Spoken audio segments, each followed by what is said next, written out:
देखिए, मैं ऐसा अरेस्ट करने का मैं कंडम करता हूं। जो युवा आज नौकरी के लिए तड़प रहे हैं और देश के माहौल इतना खराब हुआ है जिसके कारण मोदी जी के ऊपर लोगों का बड़ा रोष है।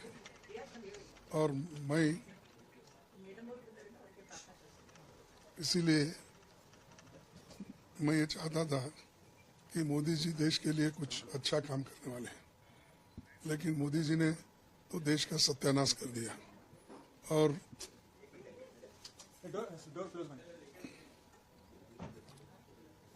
मोदी ने तो देश का सत्यानाश कर दिया और खास करके ट्रंप के सामने उन्होंने घुटने टेके,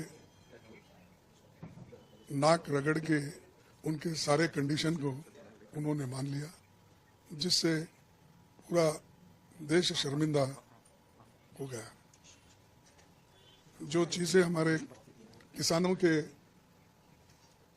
मदद के लिए या किसानों की अच्छाई के लिए हमको करना चाहिए था, उसका बजाय उन्होंने किसानों का सत्यानाश करने का उनसे बातचीत की है। और ये एक उन्होंने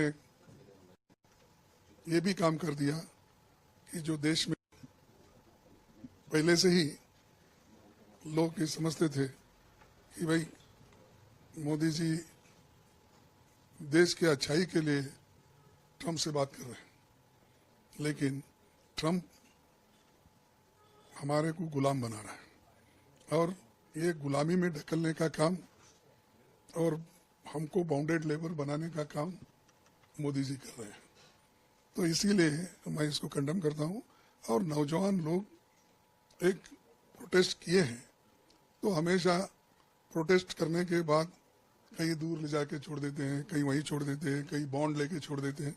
लेकिन ये लोग कांग्रेस को निशाना बना के कांग्रेस में डर पैदा करने के लिए ये लोग काम कर रहे हैं। तो कांग्रेस डरने वाली नहीं है और कांग्रेस डरपोक नहीं है। मोदी साहब खुद डरपोक है, अपने छांव से भी वो डरते हैं। और दूसरी चीज, डर के वो पार्लियामेंट में भी आकर अपने आप को, अपनी पॉलिसीज को डिफेंड नहीं करते।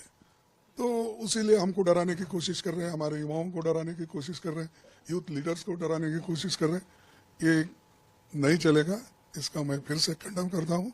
और हमारे देश में डेमोक्रेसी और संविधान को सुरक्षित रखने के लिए जो भी हमको त्याग करना पड़ेगा हम त्याग करेंगे, लड़ते रहेंगे और ऐसे जो देश को गिरवी रखने वाले लोगों के खिलाफ लड़ेंगे। लगातार एक सवाल कर रही है सर।